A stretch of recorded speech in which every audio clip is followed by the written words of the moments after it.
अस्सलाम वालेकुम नाज़रीन, इस्लामाबाद में सिंध टीवी न्यूज़ के प्रोग्राम राजधानी टाइम सां गॾु हाज़िर आहियां आता राजड़। तॾहिं असां पंहिंजे अॼोके हिन प्रोग्राम में ॻाल्हाईंदासीं मुलाज़मतुनि वारे इशू ते।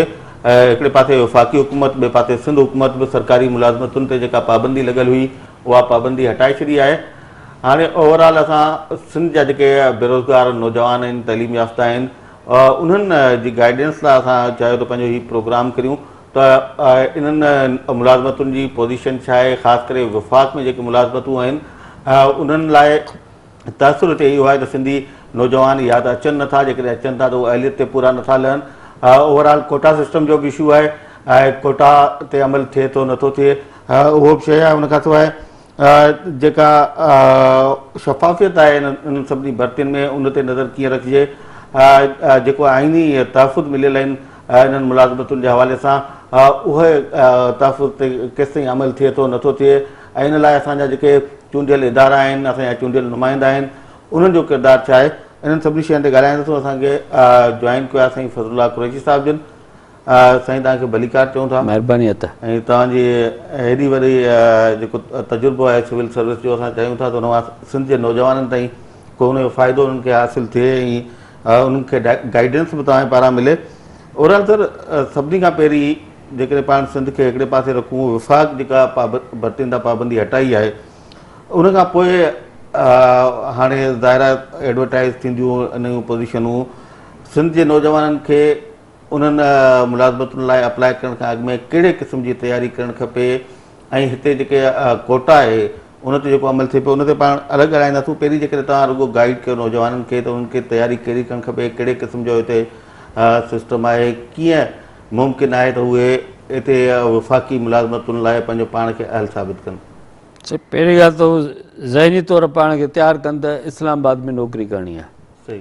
असां वटि बेसिक जेको प्रॉब्लम अॻे बि हुयो, विच में इहा ट्रेंड ख़तमु थी वई, त छाकाणि जॾहिं भुट्टो साहिब जी हुकूमत आई ऐं हिते एतिरा सिंधी अचणु शुरू थिया, जो इहो भउ कोन हूंदो त भई उते वञी असां अकेला थींदासीं। काफ़ी साल इहो माहौल जुड़ियो रहियो, पर तंहिंखां पोइ बेनज़ीर साहिब जी हुकूमत आई, पोइ बि ठीकु, पर गुज़िरियल 10 सालनि खां वठी 10-12 सालनि खां वठी उहो अहसासु साॻियो ई थी वियो आहे त भई असांजो कोई वली वारिस कोन्हे, ऐं इस्लामाबाद में कीअं वेंदा, कीअं नौकिरी कंदा, किथे रहंदा, केरु प्रोटेक्ट कंदो, इन भउ में या इन अंदेशे में असांजो छोकिरो घटि अप्लाई थो करे। छाकाणि जेकर तव्हां फेडरल पब्लिक सर्विस कमीशन रिपोर्टूं ॾिसंदव त जेतिरे क़दुरु सुपीरियर सर्विस जो सुवालु आहे CS, उन में त असांजा माण्हू ठीकु था अपीयर थियनि था, उहे नथा थियनि उहो अलॻि सब्जेक्ट आहे, पर ॿियूं जेके जॉब्स आहिनि उन में जेतिरे क़दुरु असांखे ख़बर पए थी त घटि था अपीयर थियनि। मे बी त उनजा जेके रिटन जेके प्रिलिमिनरी टेस्ट थियनि था पिया, जेके हर सूबे जे हेडक्वाटर में थींदा आहिनि, जंहिं बि कैंडिडेट जेकॾहिं कंहिं बि हिकिड़ी पोस्ट लाइ 10 खां मथे कैंडिडेट्स हूंदा आहिनि त पोइ उते रिटन टेस्ट थींदी आहे, ऐं पोइ उनखे प्री क्वालिफाई करे इंटरव्यू में पोइ 10 कोन ईंदा, इंटरव्यू में 7 या 8, depend upon the number of positions, उन हिसाब सां कैंडिडेट घुराईंदा आहिनि। त उते घणो करे छोकिरा असांजा क्वालिफाई कोन था कनि। उन जो रीज़न इहो आहे त जेके छोकिरा सुठी क्वालिटीअ जा आहिनि से कराचीअ जी जॉब मार्केट में एब्ज़ॉर्ब थी वञनि। सही। छाकाणि जो उते जेको आहे सो सुठो जॉब मार्केट आहे, ऐं कराचीअ में गुज़िरियल काफ़ी सालनि खां वठी असां ट्रेंड ॾिठी आहे त सिंधी छोकिरो कराचीअ में वधी वियो आहे, ख़ासि करे प्राइवेट सेक्टर में। प्राइवेट सेक्टर में या सेमी प्राइवेट में, कंहिं बि नमूने, या पंहिंजो वञी सेल्फ एम्प्लॉइड। कराची में 3-4 नमूने जी ॻाल्हियूं न, सेल्फ एम्प्लॉइड पंहिंजो कंपनी खोलनि था, 4 दोस्त गॾिजी करे को बिज़नेस शुरू कनि था पिया, त उहो हिकिड़ो क़िस्म जो सेल्फ एम्प्लॉइड जो बि आहे कराचीअ में स्कोप, ऐं कंहिंसां गॾिजी कमु करण जो बि स्कोप आहे। ऐं जेके कंपनियूं या जेके सरकारी इदारा आहिनि, they prefer to become, they feel more easy, त वधीक कंफर्टेबल था पाण खे महसूसु कनि असांजा माण्हू कराचीअ में कमु कंदे। Islamabad is their last priority, ऐं हू चवंदा जेकॾहिं 5 लख रुपया 10 लख ॾे रिश्वत ॾेई असां जेकॾहिं कराची सिंध में का नंढी वॾी नौकिरी वठूं त बहितर आहे त का इस्लामाबाद में असां खणी करे गज़ेटेड पोस्ट ते बि वञूं। इहा ट्रेंड कराचीअ में मूं ॾिठी त कराचीअ में स्कूल टीचर्स खे जॾहिं असां लेक्चरर्स जा सिलेक्शन कंदा हुआसीं त हू चवंदो त असां दादूअ में या टने मोहम्मद ख़ान में या नवाब शाह में कीअं वञी रहूं ऐं छो वञी रहूं। असां हुते रहंदासीं, घर जा ख़र्च हे हिते असां फैमिलीअ सां वेठा आहियूं, असांजी 5,000 पघार ठीकु आहे, असां हुते 15,000 पघार असांखे हुते सही कोन ईंदी। त इहे जेके ट्रेंड्स आहिनि, इहा ट्रेंड माइंड में फ़ैसिलो करिणो पवंदो त तव्हांखे जेकॾहिं नौकिरी करणी आहे, सिंसियरली करणी आहे, इहा जेका आहे इहा पहिरीं ॻाल्हि त इहा जेका आम ॻाल्हि इहा आहे। पोइ जॾहिं तव्हां if you are mentally prepared त पोइ तव्हांखे एडवर्टाइज़मेंट ॾिसणी पवंदियूं। अॼुकल्ह छा थो थिए जो असांजे ज़माने में त एडवर्टाइज़ ईंदी, एडवर्टाइज़मेंट में डिपार्टमेंट जो बि नालो हूंदो। हाणे रिक्रूटमेंट 3-4 तरीक़नि सां थी थिए। हिकिड़ो त एडवर्टाइज़मेंट डायरेक्ट का डिपार्टमेंट करे थी पंहिंजे नाले सां, ॿिया डिपार्टमेंट कनि था एडवर्टाइज़ पोस्ट बॉक्स जे नाले सां, उन तव्हांखे ख़बर कोन्हे त कहिड़े डिपार्टमेंट जी आहे। ऐं टियों जेके आहिनि से हेड हंटर्स कंपनीज़ आहिनि, उन्हनि खे ॾियनि था, जीअं सादात हैदर थियो या फर्गूसन थियो या ॿियूं घणियूं कंपनियूं आहिनि, त तव्हां असांखे हीअ असांजी क्राइटेरिया आहे, तव्हां माण्हू सिलेक्ट करियो। उहे फर्गूसन वारा पंहिंजे तरफ़ एडवर्टाइज़ कनि था त बाबा हिकिड़ी कंपनीअ में या हिकिड़े इदारे में या हिकिड़े कारखाने में हे क़िस्म जी जायूं अवेलेबल आहिनि, हे एक्सपीरियंस खपे। पोइ उहे हेड हंटर पाण हुनखे सिलेक्ट करे हिकिड़ो नंबर ऑफ पीपल ॾेई छॾंदा, बाबा हे 10 माण्हू अथी, हे this is order of merit, हे माण्हू जा पर्टिकुलर्स आहिनि, अवां इन मुताबिक़ वञी कयो। यादि हूंदो तव्हांखे त जॾहिं सुप्रीम कोर्ट जे ऑर्डर जे तहत जेका स्पेशल कमीशन वेठी जेका ऑटोनमस बॉडी जे हेठि लाइ, त हिननि बि चयो त असां कंपनी इंगेज कंदासीं। ऐं जेतिरे क़म यादि आहिनि फर्गूसन खे इंगेज बि कयो ऐं काफ़ी इंटरव्यू बि थिया, पोइ अमल में न आयो, छाकाणि जो नवाज़ शरीफ़ साहिब जे ज़माने वरी आयो त वरी डायरेक्ट पोस्टिंग ॾियणु शुरू कयो, वरी हाणे फॾो पियो आहे। त इहो हिकिड़ी ॻाल्हि आहे त की हेड हंटिंग ज़रिए बि थींदो आहे ऐं पोस्ट बॉक्स ज़रिए बि थींदो डायरेक्ट डिपार्टमेंट। त उहो सॼी एफर्ट कैंडिडेट खे करणी आहे। जेकॾहिं कैंडिडेट सीरियस आहे ऐं जेकॾहिं उहो तयारु आहे ज़हनी तौर ते, त मां नथो सम्झां त इस्लामाबाद में नौकिरी वठणु ॾुखी ॻाल्हि आहे, करण लाइ बराबरि बि डिफिकल्टीज़ आहिनि। त हाणे हिकिड़ी ॻाल्हि त इहो त पाण खे आहे, तंहिंखां पोइ जेके ख़ुशूसन जेके असां इस्लामाबाद में जेके दोस्त या माण्हू, छा इस्लामाबाद में बि 2-3 हज़ार सिंधी फैमिलीज़ रहनि थियूं, उहे ट्राए कनि त पंहिंजे दोस्तनि अज़ीज़नि पाड़े वारनि खे इनकरेज कनि त उहे हिते अचनि। हो थी सघे हू सम्झा त इहो ईंदो छोकिरो असां हिते लाइबिलिटी थी पवंदो, लाइबिलिटी थींदो, पर पोइ he will make his on arrangement. ऐं इन नमूने ऐं तंहिंखां पोइ हाणे त प्राइवेट हॉस्टल सिस्टम थी वियो आहे। अवांजा काफ़ी हिते सिंधियुनि जी वॾे में वॾी जेको हॉस्टल इस्लामाबाद में नेटवर्क आहे, हिकिड़े सिंधी जो आहे, ऐं उहो बाक़ाइदे मुनासिब अघ ते माण्हुनि खे अकोमोडेशन प्रोवाइड करे थो। त temporary U can find accommodation. त इस्लामाबाद में वेंदासीं अकेला थी वेंदासीं, ईअं बि कोन्हे। त इहे सभु ॻाल्हियूं जेके कैंडिडेट ते लागू थियनि थियूं, त जेकॾहिं he is eligible for the job, त पोइ हिनखे इहे सभु प्रिकॉशन्स ॾिसणा पवंदा ऐं सॼी प्रिपरेशन करणी आहे। ऐं पोइ ॻाल्हि अचे थी त तव्हां जॉब लाइ जॾहिं अप्लाई कयो त यू मस्ट बी प्रिपेयर्ड, त भई तव्हांजो प्री इंटरव्यू बि थींदियूं, प्री क्वालिफिकेशन बि थींदी, उन लाइ अव्हांखे उहो जेके जेके रिक्वायरमेंट तंहिंजी तयारी करणी पवंदी। सर हिकिड़े पासे त इहो आहे त उहो मेंटली तयारु थियणो जॉब करण लाइ, तव्हां सम्झो था एज़ अ सिंधी क़ौमी जेका असां ॻाल्हि कंदा आहियूं पंहिंजनि मफ़ादनि जे तहफ़ुज़ जी, हिते हिन वक़्तु जेका पोज़ीशन नज़र अचे पई पाण खे, उहा मुख़्तलिफ़ वज़ारतुनि में डिवीज़नुनि में ख़ुदि मुख़्तियार इदारा ऐं उन्हनि जी ॻाल्हि नथा करियूं, रुॻो वज़ारतूं ऐं डिवीज़नूं, त उते सिंधी त हाणे वञी अटे में लूणु बराबरि बचाइनि। त हिनखे हिकिड़ो क़ौमी ख़िदमत सम्झी ऐं सिंधी नौजवाननि खे कमु न करणु खपे उन लाइ। न मतिलबु आहे त केरु कमु करे, सिंधी जेके हिते वेठा आहिनि उहे कमु कनि, या जेके सिंधी ईंदा इंट्रस्ट न पिया वठनि, जेके तव्हां न, उहो त मूं अर्ज़ु कयो न, ॾिसो न, जेका नथा वठनि त पोइ तव्हांजे या मुंहिंजे चवण ते त कोन वठंदा न interest. It is question of, ॾिसो न, हिकिड़ी थींदी आहे पुल, हिकिड़ी थींदी आहे पुश। त हाणे त हक़ीक़त में छा आहे जो सिंध में त पुश आहे, माना ॿाहिरि निकिरो तव्हां, अदरवाइज़ तव्हां पोइ उते ईअं रहिजी वेंदव जीअं हाणे रहिजी वियो, इहे त हिते रहिजी वेंदव। ऐं ईअं कोन्हे त को इस्लामाबाद में सिंधी घटि में घटि सिंध रूरल डोमिसाइल जा त अञा बि इस्लामाबाद में काफ़ी माण्हू आहिनि, सेक्रेटरेट में माण्हू आहिनि, हज़ारनि में आहिनि। जेके बि लेटेस्ट स्टेटिस्टिक अचे थी पई त उन में बि तव्हांजा जेके आहिनि से अॼु बि जेके फेडरल गवर्नमेंट जेके सिंध अर्बन जा हिन वक़्तु बि जेके आहिनि से ऑफिसर कैडर में 9,000 खां मथे माण्हू आहिनि मिसाल, ऐं नॉन ऑफिसर कैडर में जेके आहिनि से 30,000 माण्हू आहिनि। त माण्हू त आहिनि, मुख़्तलिफ़ इदारनि में माण्हू आहिनि। हा, इहा ॿी ॻाल्हि आहे त कोई सोशल नेटवर्क अहिड़ो कोन थी सघियो आहे, छाकाणि जो जॾहिं को हीउ इंटरनेट जो सिस्टम आयो आहे त हिकिड़ो पंहिंजो जेको अॻे असांजो सोशल नेटवर्क हिकिड़ो हूंदो, जीअं असांजी मिसाल त सिंध ग्रेजुएट एसोसिएशन ई, या तव्हांजी सिंधी अदबी संगत ई, या तव्हांजा ॿिया इदारा जिते पाण में 4 माण्हू गॾिजी करे हिक ॿिए जा सूर उणींदा, उहो सिस्टम ख़तमु थी वियो आहे। हाणे तव्हांखे कंप्लेंट करणी आहे भई त SMS ते कयो, जेके के घटि वधि ॻाल्हाइणो त भई SMS ते कयो, जेका तव्हांखे तकलीफ़ आहे त भई SMS ते कयो, त उहो तव्हांजो जेको सोशल इंटरेक्शन आहे उहो ख़तमु थी वियो आहे। असां जॾहिं जॉब मार्केट में आयासीं त उन ज़माने में असां जेको सोशल इंटरेक्शन हो, जीअं मिसाल तौरु लाहौर में असां पंहिंजो हिकिड़ो नेटवर्क ठाहियोसीं, जेको लाहौर में नौकिरी करण लाइ असां हुनखे इनकरेज कंदासीं, असां हुनखे अकोमोडेशन ॾींदासीं, असां हुनखे गाइड ॾींदासीं, असां हुनखे पढ़ाईंदासीं, तयारु कंदासीं।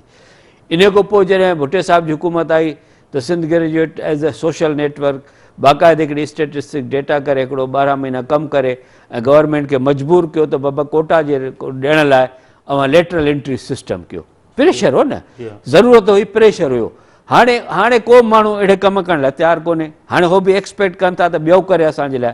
बाबा जॾहिं तव्हां बेरोज़गार आहियो या तव्हांखे प्रमोशन जी ज़रूरत आहे या तव्हांखे वञण जी ज़रूरत आहे, you be active by self. हाणे हुनजी एक्टिविटी जेका आहे नौजवान जी महदूद आहे इंटरनेट ताईं, फेसबुक ताईं, SMS ताईं। It will not solve the problem, they have to come out of the mode.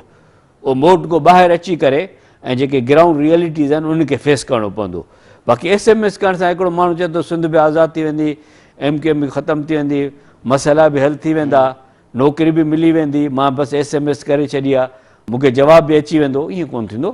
हिकिड़ी ड्रिल आहे जेका तव्हांखे फॉलो करणी आहे, तव्हांखे प्रॉपर अप्लाई करिणो आहे, तव्हांखे प्रॉपर तयारी करणी आहे, पंहिंजा सर्टिफिकेट्स इकट्ठा करणा आहिनि, तव्हांखे लोकेट करिणो आहे, उन ऑर्गेनाइज़ेशन तव्हांखे वेबसाइट ते वञी ॾिसणो आहे त हिन ऑर्गेनाइज़ेशन कमु कहिड़ो आहे, इन ऑर्गेनाइज़ेशन जो मोल मता कहिड़ा आहिनि, इन ऑर्गेनाइज़ेशन में कहिड़ी रिक्वायरमेंट थी खपे, ऐं पोइ उन मुताबिक़ तव्हांखे तयारी करणी पवंदी। सर, पाकिस्तान पीपल्स पार्टी जा जेके 5 साल गुज़रिया उनमें वफ़ाक़ी सतह ते बि ऐं सूबाई सतह ते बि, ऐं हाणे वरी बि सिंध में त वरी पाकिस्तान पीपल्स पार्टी वेठी आहे।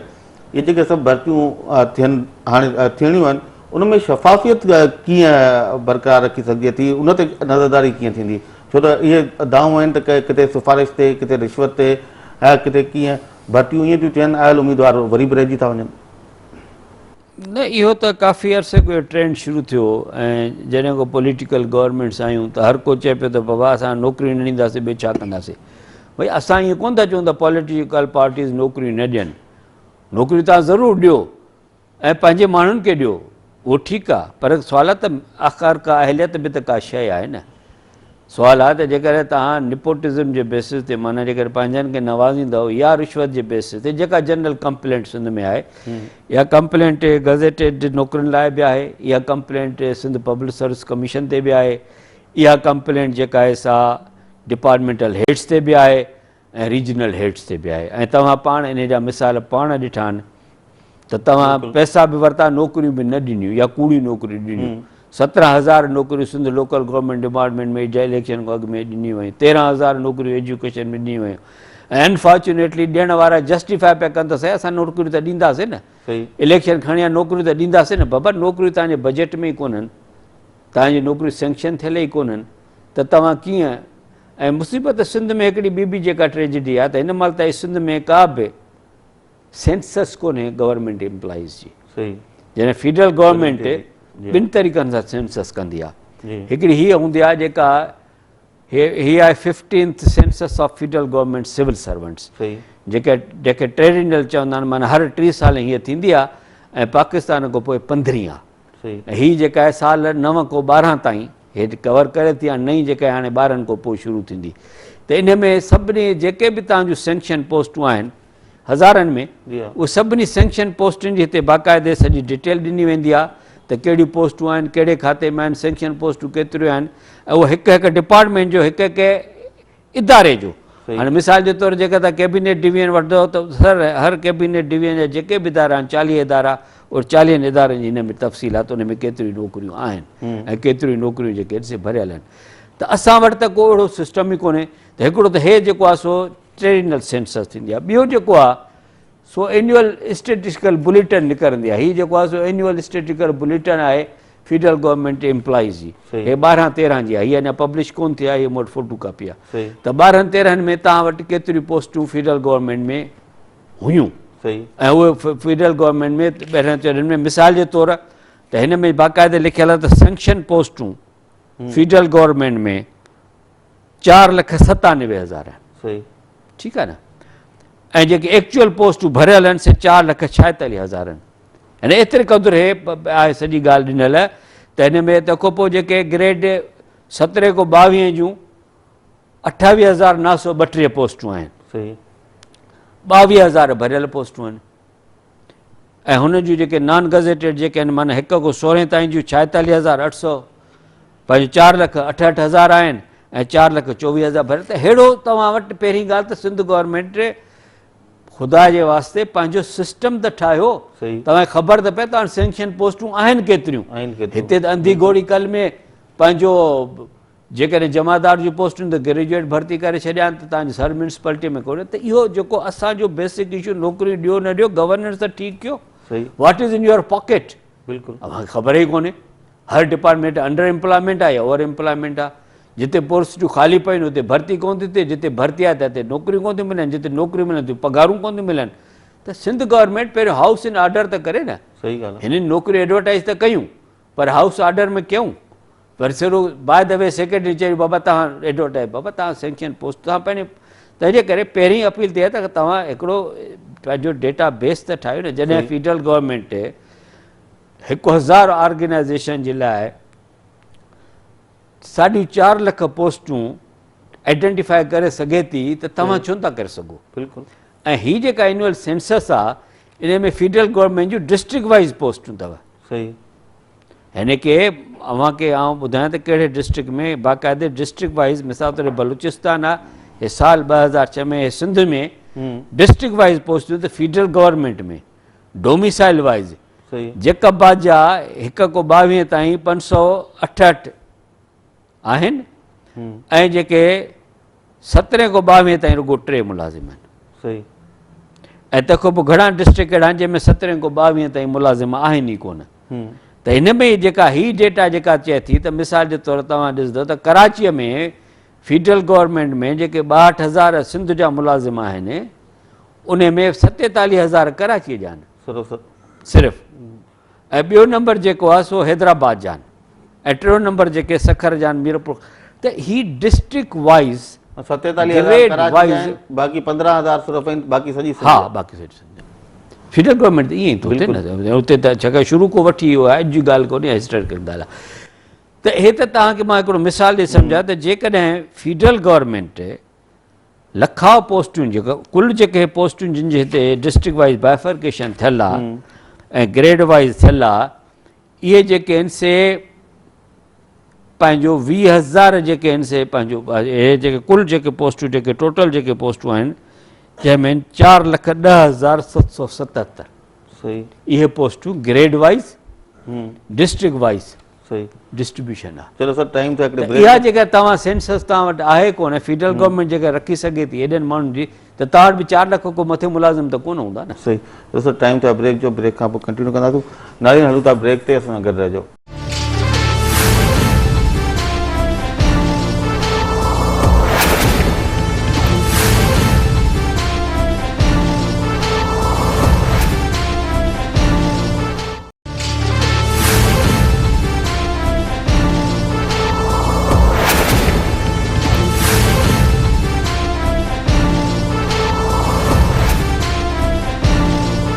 नाज़रीन प्रोग्राम में ॿेहर भलीकार।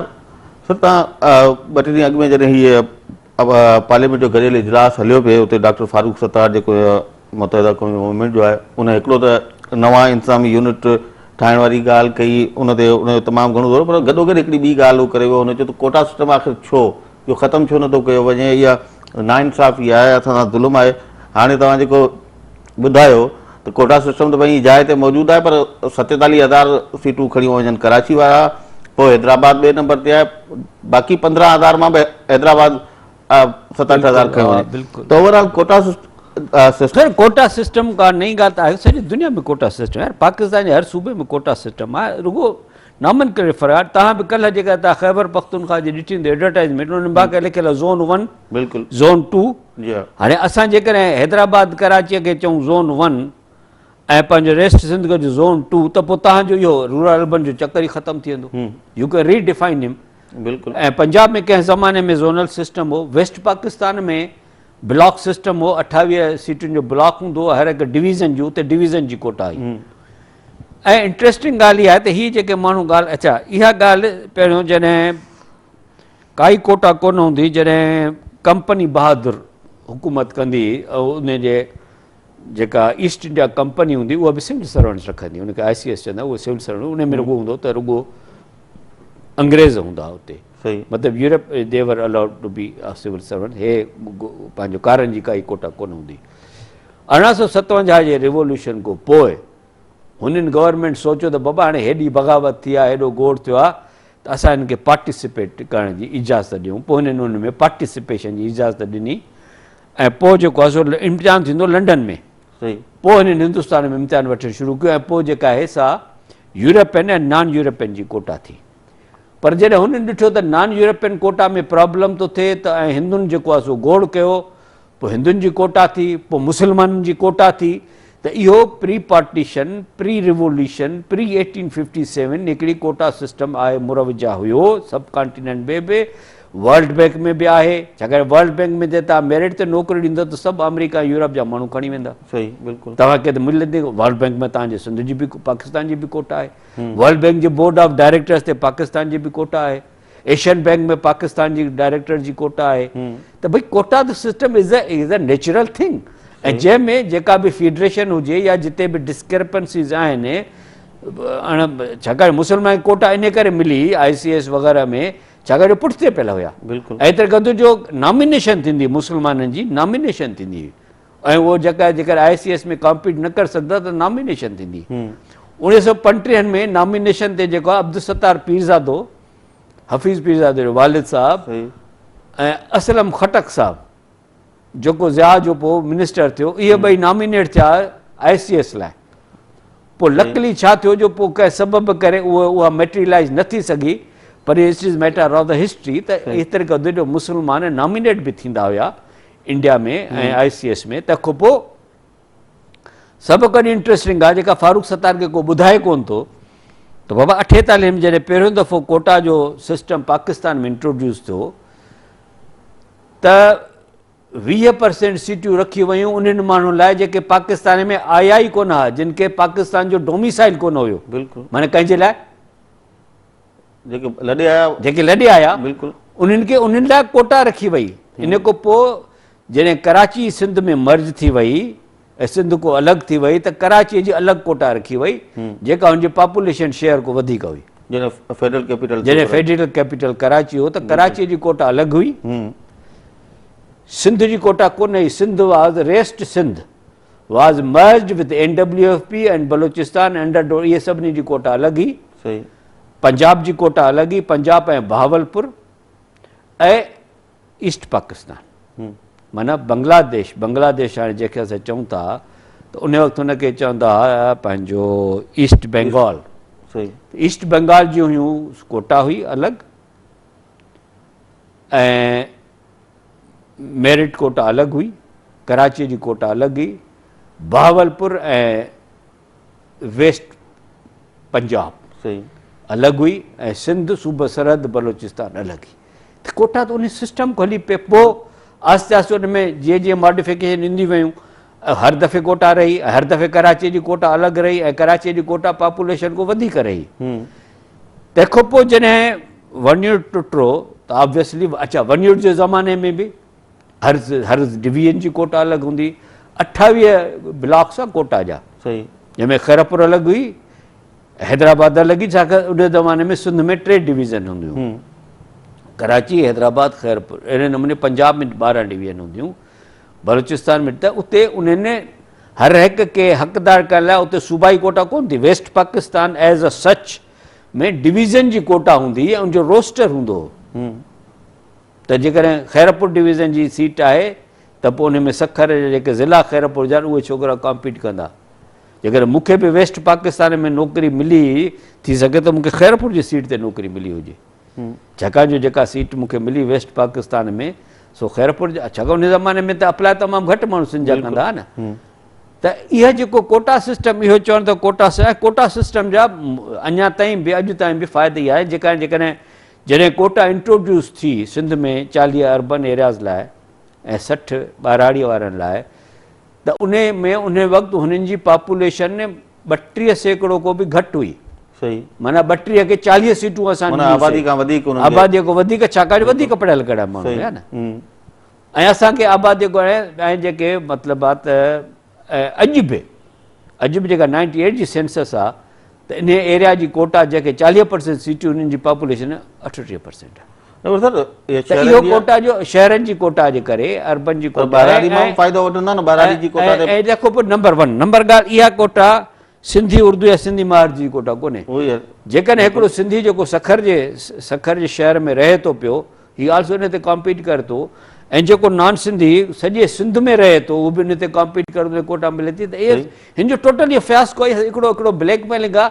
अनफॉर्चुनेटली तव्हांखे कॾहिं हुन सां मूंखे गॾु विहारियो त मां तव्हां हुनखे सम्झायां, हुनखे कंहिं हिन महिल ताईं इन आर्गूमेंट ते कन्विंस करण जी कोशिशि ई कोन कई त बाबा तव्हांजी सॼी पैरामीटर ई ग़लति आहे। सही जंहिं तव्हां कोटा जे बेस ते ॻाल्हायो त ग़लति आहे, पर अॼु ताईं बि ऐं उन ज़माने खां वठी बि तव्हां हुनजा बेनिफिशरी रहिया आहियो। तव्हां जेकॾहिं 73 खां वठी जेका बि तव्हां डेटा ॾिसंदव त जेकॾहिं मूं वटि जेका पहिरीं डेटा जेका ऑफिसर्स जी डेटा आहे 73 पंहिंजो 73 खां पोइ जेका फर्स्ट सेंसस थी आहे एम्प्लॉइज़ जी, त उन जी जेका डेटा आहे ऑटोनॉमस बॉडीज़ हिन जी सा थी आहे 83 में। बिल्कुलु पहिरीं जेका ऑटोनॉमस बॉडीज़ जी ऐं ऑटोनॉमस बॉडीज़ जी जेका ऑफिसर्स जेके ग्रेड हुयो उन में लिखनि पिया 6500 ऐं अबव। त ऑटोनॉमस बॉडीज़ में ऑफिसर ग्रेड में कुल जेके आहे सो 264 ऑफिसर हुया। सही जंहिंमें 228 सिंध अर्बन जा हुआ। सिंध अर्बन माना त पाटली हैदराबाद, पाटली सखर ऐं फुल कराची, उहो बाक़ाइदे डिवीजन मूं कई आहे। त इन में हिननि जूं जेके आहिनि 86% सीटूं इन्हनि जूं हुयूं ऐं अर्बन सिंध रूरल खे रुगो 14 हुयूं। हे त अच्छा अदर एम्प्लॉइज़ में जेके 94,000 हुया, जंहिंमें 73,000 जेके सिंध अर्बन जा हुया ऐं 22,000 जेके आहिनि से सिंध रूरल जा, माना 77 हुन जा 23 उन्हनि जा। टोटल जेकॾहिं ॾिसंदव उन ज़माने में जेका 83 में आहे जेका सेंसस थी आहे 83 जी ऑटोनॉमस बॉडीज़ जी, मां हुन ते पहुतो वञा त उन में बि जेको टोटल आहे ओवरऑल जेको रेशियो आहे, जेको सिंध जो रेशियो 28% आहे, माना ओवरऑल सिंध जो जेको 19% उन खां वधीक आहे। सही सिंध जो 28% आहे। जेके टोटल 3,37,875 पोस्टूं उन में सिंध जूं 95,000 पोस्टूं, माना उन्हनि जो 28% 19 खां मथे। पर जेको सॼो इम्बेलेंस हो अर्बन सिंध अर्बन जो इन में 73,000 जी मूं तव्हांखे सिंध अर्बन जूं 22,000 हुन जूं कुल जेके आहिनि से 95,000 नौकरियूं। सही त उन में 77% 23%। त इहो त इहा 83 जी इहा पोज़ीशन हुई ऐं उन ज़माने में ऑटोनॉमस बॉडी पहिरीं डेटा आई आहे। पर जेकॾहिं उन ज़माने में जेकॾहिं मां ॾिसां थो जेकॾहिं 73 जी मूंखे मिले थी पई डेटा गज़ेटेड जी फेडरल गवर्नमेंट जी, हर ऑटोनॉमस अलॻि थियो बिल्कुलु। हाणे अचो फेडरल गवर्नमेंट ते। फेडरल गवर्नमेंट में गज़ेटेड नौकरियूं जंहिंमें क्लास 1 ऐं 2 जेके हूंदियूं उहो 1160। This I am quoting U 4th census 1973। सही कोटा जे राय थियण खां अॻु में जी ॻाल्हि आई आहे। उन ज़माने में रीजनल कोटाज़ कोटा 73 में पोइ इंट्रोड्यूस पोइ इम्प्लीमेंट थी, पर इहा जेका इन में तव्हांखे ख़बर पवंदी त छो कोटा थी। हाणे 1160 गज़ेटेड पोस्टूं उन में जेके 1005 जेके हुयूं से सिंध अर्बन जूं, माना 87%। ऐं सिंध रूरल जूं 13%। ठीकु 60 40 जी ॻाल्हि था कयो त 13%। कोन ऐं अहिड़े नमूने जेके नॉन गज़ेटेड हुयूं, नॉन गज़ेटेड में रूरल जूं 15% हुयूं, माना 3,800 ऐं अर्बन जूं 85% 22,000 कुल 25,000 नौकरियूं। सही इहो हुयो बेस। तव्हां चओ था कोटा जी ॻाल्हि था कयो, कोटा ते ॻाल्हायो त छा कोटा जो कंहिं फ़ाइदो वरितो आहे ऐं कोटा में केतिरो असां सां ज़्यादती थी रही आहे। इन खां पोइ जॾहिं सिस्टम इंट्रोड्यूस थियो आहे पोइ उन ते ईंदासीं। थोरो सो टाइम थियो हिकु ॿिए ब्रेक जो, नरीन हलूं था ब्रेक ते। ब्रेक खां मोटी असां वरी बि ॻाल्हाईंदासीं उन ई कोटा सिस्टम ते। पर हिन में ताज़ो 18वीं आईनी तरमीम में आइन में हिकिड़ी शिक शामिलु कई हुई वई हुई त हिन वक़्त ताईं जेके बि उहे इलाइक़ा एरिया या सूबा जिन जी कोटा ते अमल न आहे थियो, कोटा खां घटि जायूं मिलियूं आहिनि, त उन्हनि मामलनि खे ॾिठो वेंदो, उन लाइ कानून साज़ी कंदी पार्लियामेंट। त उन हवाले सां हेसिताईं थियो छा आहे ऐं जेकॾहिं सुभाणे उन शिक ते अमल थिए थो त उन जा नतीजा कहिड़ा अची सघनि था, सिंध ॿाहिराड़ी जेका आहे उनखे फ़ाइदो थी सघे थो या नथो थी सघे, इन हवाले सां ॻाल्हाईंदासीं। असां गॾु रहजो।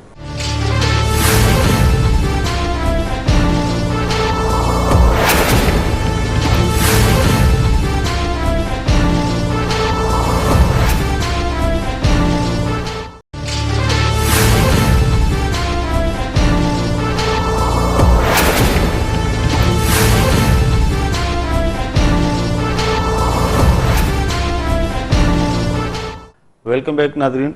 सर जी तव्हां त 1973 जी सूरत हाल ॿुधाई। 1973 में हिकिड़ो आइन आयो मुतफ़िक़ा, उन आइन तहत कोटा सिस्टम जो नओं निज़ाम लागू थियो। हाणे अॼु 2014 में पाण बीठा आहियूं। आइन में अरिड़हीं आइनी तरमीम जॾहिं थी तॾहिं इहा ज़रूरत महसूसु कई वई त कोटा सिस्टम हालांकि मौजूदु आहे मुल्क में, पर उन जे बावजूदि कुझु इलाइक़ा आहिनि जिन खे उन्हनि जी कोटा मुताबिक़ नुमाइंदगी अञा ताईं नाहे मिली। तंहिं करे इहा शिक शामिलु थी आइन में, जेको 27 आइन जी शिक 27 आहे, सब आर्टिकल हुनजो 1 आहे 18 अमेंडमेंट में जी।